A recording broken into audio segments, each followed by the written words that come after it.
ini adalah gambaran sebuah unit kelola hutan tanaman, bahwa di dalamnya itu dikelola secara mozaik seperti penyaji terdahulu, bahwa di dalam hutan produksi yang dikelola oleh unit kelola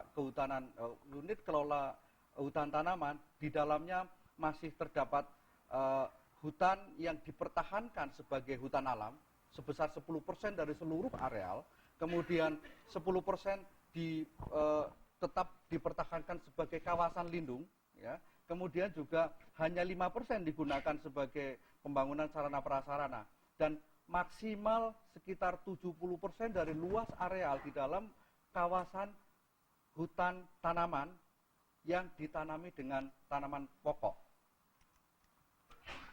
So he would also like to introduce the Indonesian Ele também bonsai gostaria de plantations, a falar little bit similar with what is going on in que Brazil, just like na the previous speaker Indonésia has a situação é mentioned. semelhante ao que acontece no Inside Brasil, the como foi mencionado production anteriormente. forest, Dentro plantation forest da itself, produção we still de conserve about florestas, 10% for ainda conservation, conservamos cerca de 10% para 5% conservação, to be used by the commodity 5% forest, para ser 5% to usado be pela used for floresta, pelo infrastructure, comitê and de another 10% florestal, for the 5% para infraestrutura e outros 10% para indigenous species plants. espécies nativas, as plantas Kebijakan nativas. pemerintah Indonesia mengkonserv hutan yang bernilai konservasi tinggi, yaitu melalui mikrodelineasi dan makrodelineasi seperti saya sampaikan di awal.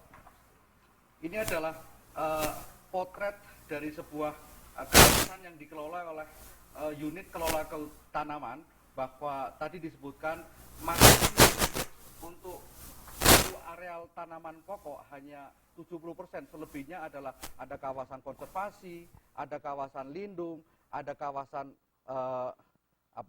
untuk masyarakat sekitar, dan kemudian juga sarana prasarana yang hanya sekitar 5% dari luas keseluruhan.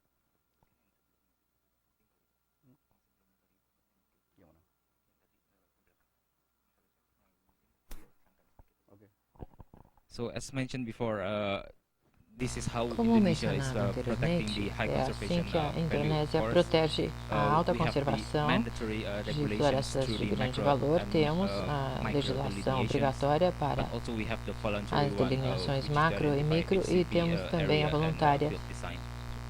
que garante algumas áreas e também o projeto de campos. Essa é a plantação em mosaico, como foi mencionado antes, e aqui na Indonésia separamos 30% da área na Indonésia na produção de florestas para conservação, para a comunidade e outros. Ya, terus kemudian bagaimana pengelolaan lahan gambut, peatland di areal hutan tanaman. Banyak yang memahami tentang bagaimana mengelola peatland secara keliru, bahwa peatland tetap bisa dikelola di dalam kawasan hutan tanaman, yaitu di areal-areal yang ketebalan kurang dari 3 meter. Bagaimana kemudian yang memiliki gambut yang memiliki ketebalan di atas 3 meter tetap diperkenankan sepanjang tidak ada di hulu-hulu sungai maupun di daerah-daerah rawa. Contoh kasus bagaimana pengelolaan peatland ini adalah nanti kita akan lihat videonya di akhir presentasi ini, yaitu pengembangan HTI hutan tanaman di salah satu pulau utama di Indonesia. We would like to talk about the peatlands in forest plantations, Gostaríamos and de also falar like sobre to turfa make it clear na plantação that de florestas. for E também plantations in falar peatland sobre area e esclarecer que is para okay, as as long as plantações they are not em áreas deeper de than 3 turfa meters and located not in the upstream of rivers é or possível, in a swamp contanto area. que não sejam mais And profundas we will see later on do how que we 3 develop metros e plantations não forest sejam on em áreas integrated pantanosas. peatland in Veremos South Sumatra depois through a como video that we have podemos made. desenvolver a plantação de florestas numa área de turfa degradada. Hutan tanaman, di mana justru dengan pola kanal kita bisa lihat kanal-kanal ini justru malah menjaga agar pada menjaga tetap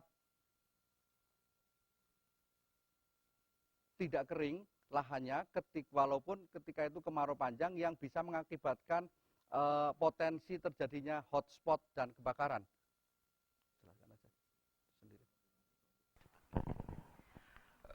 Through the eco-hydro management, which is a water table management, we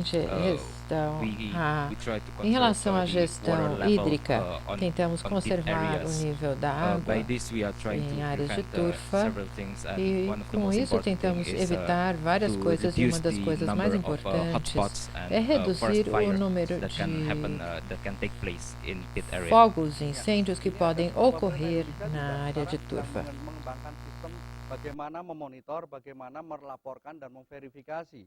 Tujuannya adalah bagaimana usaha kehutanan, utamanya hutan tanaman, bisa sejalan dengan kebijakan pemerintah pro-pur, pro-job, pro-growth, dan pro-environment. Bagaimana bisa mengurangi kemiskinan, menciptakan lapangan kerja, kemudian juga tanpa merusak lingkungan. The Indonesian's Ministry of Forestry is also still trying to develop on the how to monitor, how to report, and verifications on forest plantations to be aligned with the Indonesian's policy of the pro-poor, pro-job, do pro-growth, governo and pro-environment, as mentioned before. Pobres, pro-meio ambiente, Ini adalah gambaran pro bagaimana praktek-praktek o meio ambiente, como mencionado anteriormente. di Indonesia, bahwa pilar pembangunan hutan yang berkelanjutan adalah ada 3 aspek. Yang pertama adalah aspek produksi, aspek sosial, dan aspek ekologi yang kemudian dikembangkan. Basis dari pengelolaan hutan produksi lestari di Indonesia adalah berbasis kepada regulasi, legalitas. Dan a Indonésia implementa how Indonesia implements their sustainable forest management is floresta sustentável através de 3 pilares principais: produção, social e ecologia, que são base do governo da Indonésia.